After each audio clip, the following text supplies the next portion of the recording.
नमस्कार दोस्तों, आपका स्वागत है यूपी मेंटोर में। तो हम आज पढ़ेंगे यूपी लेखपाल 2026 के लिए हिस्ट्री का कंप्लीट रिवीजन। इतिहास का महत्वपूर्ण क्वेश्चंस लेकर आए, जो 100 क्वेश्चंस हैं, तो आपको बहुत ही फायदा मिलेगा इसमें। तो चलिए शुरू करते हैं क्वेश्चन नंबर 1 से, जिसमें हम प्रागैतिहासिक काल और सिंधु घाटी सभ्यता पढ़ेंगे। भारत में मानव का प्राचीनतम जीवाश्म कहाँ से मिला? तो हथनोरा से मिला है, ठीक है। और ये नर्मदा घाटी में मध्य प्रदेश में मिला है, ठीक है। हथनोरा कहाँ? नर्मदा घाटी मध्य प्रदेश में। फिर है, पहली बार हैंडेक्स उपकरण किसने खोजा? तो वो थे रॉबर्ट ब्रूसफुट, जो कि 1863 में खोजा गया था। फिर अगला क्वेश्चन है, पशुपालन की शुरुआत किस काल में हुई? तो मध्य पाषाण काल। और बागौर और आदमगढ़ से पशुपालन की शुरुआत के साक्ष्य मिलते हैं। फिर हड़प्पा सभ्यता की अधिकांश मोहरें किसकी बनी थी? तो सेल घड़ी पत्थरों की बनी होती थी, ठीक है। चलिए अगला क्वेश्चन देखते हैं, क्वेश्चन नंबर 5।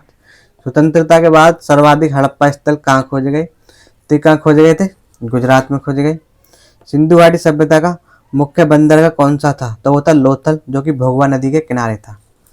जुता हुआ खेत के साक्ष्य कहाँ से मिले हैं? तो मिले कालीबंगा, राजस्थान से।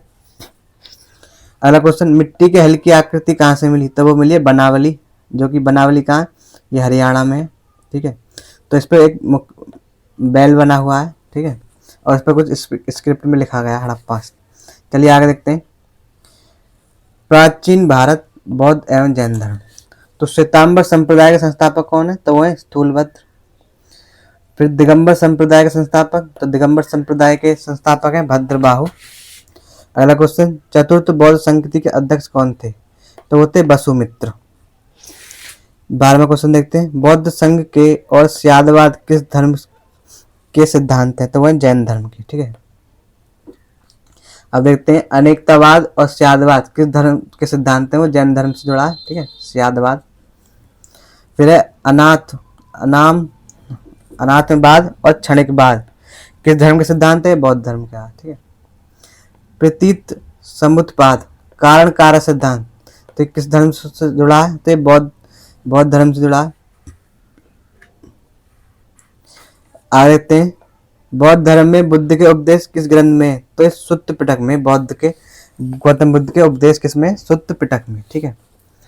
तो कारण कार्य सिद्धांत वैसे सांख्य उससे जुड़ा है, सांख्य से, ठीक है, सांख्य दर्शन से। चलिए आगे देखते हैं,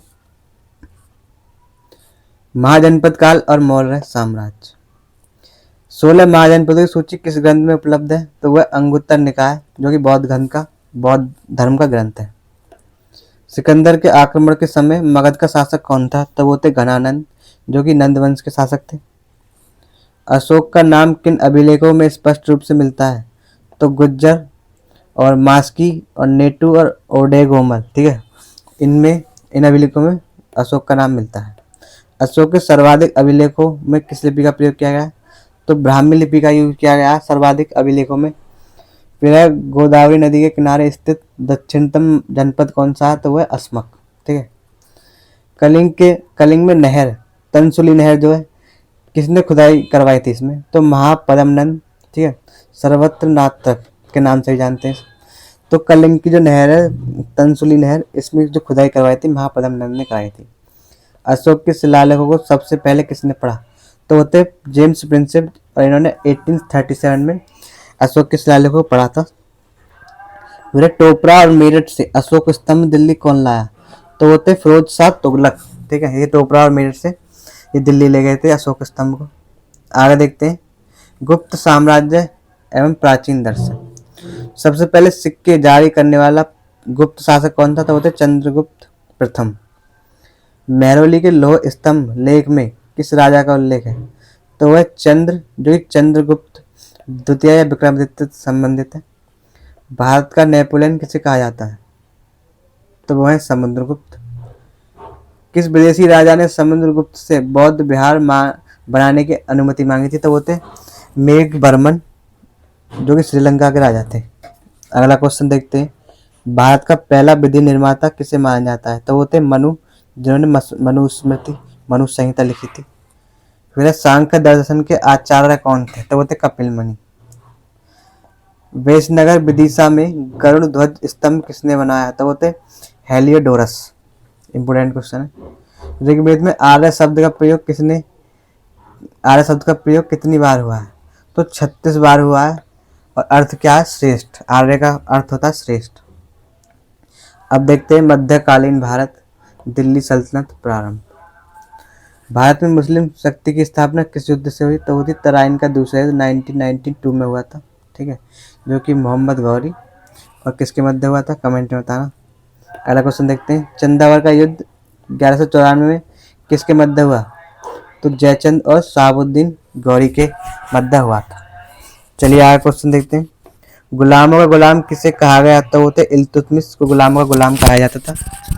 फिर टंका जो कि चांदी का सिक्का था और जीतल तांबे के सिक्के थे, ये किसने चलाए? तो इल्तुतमिश ने चलाए थे। इंपोर्टेंट क्वेश्चन है। इसी तरह के क्वेश्चन आपसे पूछे जाएंगे हिस्ट्री में। दिल्ली को सल्तनत की राजधानी किसने बनाया? तो वो थे इल्तुतमिश। लाहौर से बदलकर राजधानी दिल्ली बनाई थी किसने? इल्तुतमिश ने ही बनाई थी। इल्तुतमिश के काल में किस मंगोल आक्रमण का खतरा था? तो वो थे चंगेज खां। ठीक है, अगला क्वेश्चन। दिल्ली सल्तनत के समय दरबार की आधिकारिक भाषा क्या थी? तो वो थी फारसी भाषा। अगला क्वेश्चन देखते हैं। महमूद गजनवी के इतिहासकार अलबरूनी की प्रकृति कैसी? तो ये धर्म प्रभावित थे, धर्म निरपेक्ष नहीं थे। ठीक है, तो चलिए अगला क्वेश्चन देखते हैं। मध्यकालीन भारत, खिलजी एवं तुगलक वंश। तो सबसे पहले सार्वजनिक वितरण प्रणाली पीडीएस किसने प्रारंभ की? तो वो थे अलाउद्दीन खिलजी। जो राशन बंटता है वो वाली प्रणाली है। और दीवाने मुस्तखराज भू राजस्व विभाग की स्थापना किसने की? तो अलाउद्दीन खिलजी ने की थी। Important question. फिर देखते हैं अलाउद्दीन ने किसे राय रायन की उपाधि दी? ठीक है, तो वो थे रामचंद्र देव जो कि देवगिरी के शासक थे।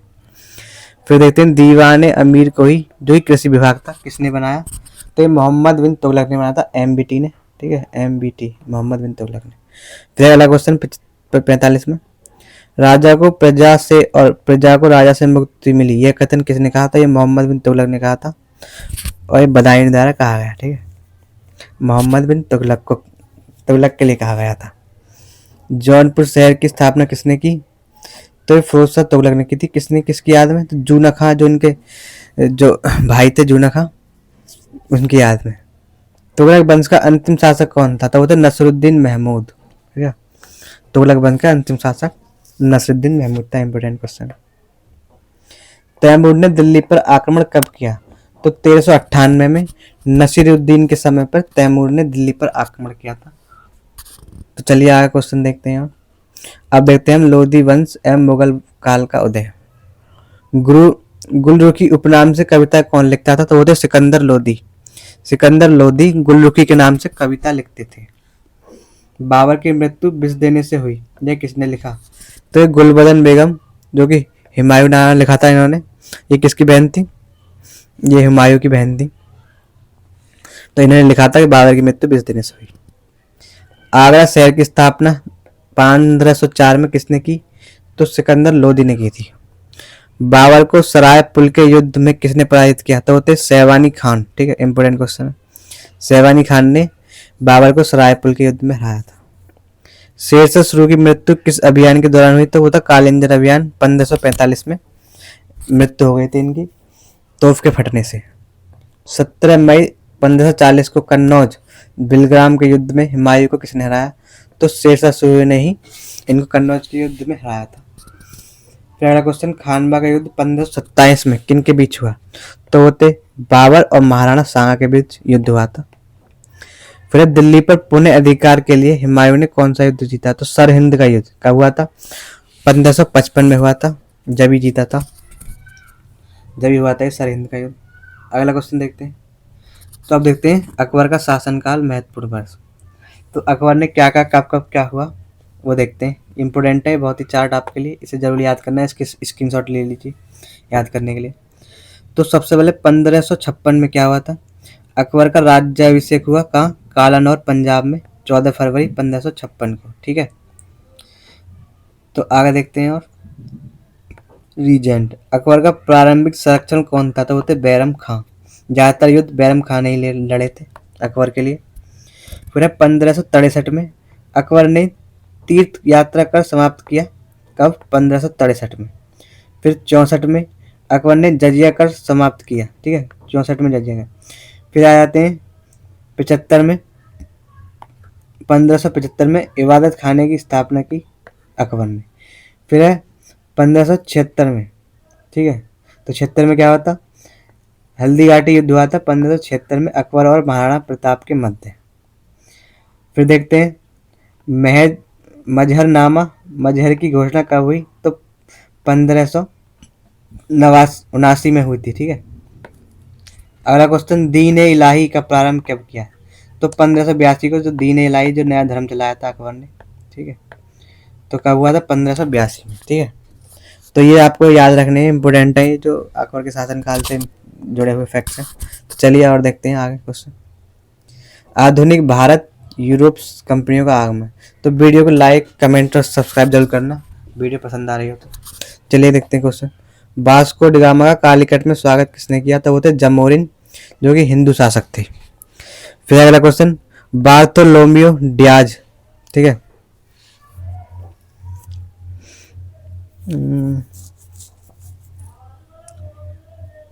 तो इनके क्वेश्चन टाइप नहीं हुए हैं, तो सॉरी इसके लिए। आगे हम देखते हैं और क्वेश्चन।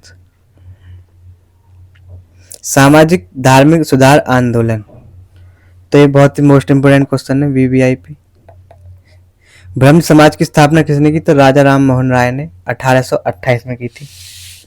आदि ब्रह्म समाज की स्थापना किसने की, तो वो थे देवेंद्र नाथ टैगोर, और इन्होंने 1866 में आदि ब्रह्म समाज की स्थापना की थी, ठीक है। फिर आर्य समाज की स्थापना, तो स्वामी दयानंद सरस्वती ने 1875 में आर्य समाज की स्थापना करी। फिर देखते हैं अगला क्वेश्चन, प्रार्थना समाज के संस्थापक कौन थे, तो वो थे आत्माराम पांडुरंग, इंपोर्टेंट क्वेश्चन है। थियोसॉफिकल सोसाइटी के संस्थापक, तो वो थे मैडम ब्लावस्की और कर्नल अल्कॉट, जो कि 1875 में इनने थियोसॉफिकल सोसाइटी की स्थापना करी। रामकृष्ण मिशन की स्थापना किसने करी, तो वो कही थी स्वामी विवेकानंद ने, कब, 1897 में। ये भी इंपोर्टेंट क्वेश्चन है। काशी विश्वनाथ मंदिर को किस फरमान से तोड़वाया गया, तो बनारस फरमान, जो कि औरंगजेब ने दिया था, ठीक है। तो किसने तोड़वाया, औरंगजेब ने तोड़वाया था बनारस फरमान। तो चलिए अगला क्वेश्चन देखते हैं। 1857 की क्रांति के प्रमुख नेता एम केन, तो मथुरा से 1857 की क्रांति का विद्रोह का नेतृत्व किया था किसने, देवी सिंह ने। ये इंपोर्टेंट है, कई बार पूछा गया है। फिर देखते हैं बड़ौत, यूपी से क्रांति का नेतृत्व किसने किया था, वो थे शाहमल। ये भी इंपोर्टेंट क्वेश्चन है। तो बड़ौत यूपी से जो 1857 क्रांति था उसका जो नेतृत्व किया था शाहमल ने किया था। अवध क्षेत्र से क्रांति का नेतृत्व किया था अहमद उल्लाह शाह ने, ठीक है। छोटा नागपुर से विद्रोह का नेता कौन था, वो थे गोनू। भारत की पहली महिला इतिहासकार किसे माना जाता है, तो वह गुलबदन बेगम, जो कि हुमायूं की बहन थी, और इन्होंने हुमायूं नामा लिखी थी। फिर देखते हैं चंदेरी का युद्ध कब हुआ, 1528 में। किन के बीच हुआ था, तो बाबर और मेदिनी राय के बीच में हुआ था, इंपोर्टेंट है ये भी। तो चलिए आगे देखते हैं महत्वपूर्ण युद्ध और संधियां। तो पानीपत का तृतीय युद्ध कब हुआ, 1761 में हुआ। ये मराठा और अहमद शाह अब्दाली के बीच में हुआ था, ठीक है, मराठा और अहमद शाह अब्दाली के बीच में। इलाहाबाद की संधि कब हुई, तो 1765 में। 12 और 16 अगस्त के बीच में इलाहाबाद की संधि हुई थी। इलाहाबाद की संधि किनके मध्य निष्पादित हुई, तो 1765 में रॉबर्ट क्लाइव, शुजाउद्दौला और शाह आलम के मध्य ये संधि हुई थी। मद्रास की संधि, जो कि प्रथम आंग्ल मैसूर युद्ध भी है, कब हुई, 1769 में हुई। अगला क्वेश्चन देखते हैं सालवाई की संधि, जो कि मराठा राज्य से संबंधित थी, कब हुई, तो ये हुई थी 1782 को। तो ये इंपोर्टेंट है आपके लिए बहुत ही ज्यादा। फिर देखते हैं मंगलौर की संधि, जो द्वितीय एंग्लो मैसूर युद्ध के नाम से भी जानी जाती है, तो ये कब हुई, ये हुई थी सालवाई की संधि के 2 साल बाद 1784 में ही, ठीक है। तो ये इंपोर्टेंट क्वेश्चन है। वीडियो को लाइक कमेंट सब्सक्राइब जरूर करना। तो चलिए आगे बढ़ते हैं। अब देखते हैं हम महाजनपद और उनकी राजधानियां। तो अंग महाजनपद की राजधानी कौन सी थी, तो चंपा। फिर कौशल की राजधानी श्रावस्ती या साकेत। वत्स की राजधानी कौशाम्बी। मत्स्य की राजधानी थी विराटनगर। सुरसन की राजधानी क्या थी, मथुरा, ठीक है। तो इंपोर्टेंट है। फिर पांचाल की राजधानी अहिछत्र या कामपिल्य। फिर कुरुक्षेत्र, तो कुरुक्षेत्र की राजधानी थी इंद्रप्रस्थ। चेदी, तो चेदी महाजनपद की राजधानी सुक्तिमती, और बज्जी की थी वैशाली। ठीक है, तो हमारे यहाँ पे 100 इंपोर्टेंट क्वेश्चन हो चुके हैं। तो वीडियो को जरूर शेयर करना जिससे हमें मोटिवेशन मिले, और बहुत बहुत धन्यवाद लास्ट तक जुड़ने के लिए। तो लाइक, कमेंट और सब्सक्राइब जरूर करना, और बहुत ही बहुत रिवीजन होएगा आपका इससे। धन्यवाद।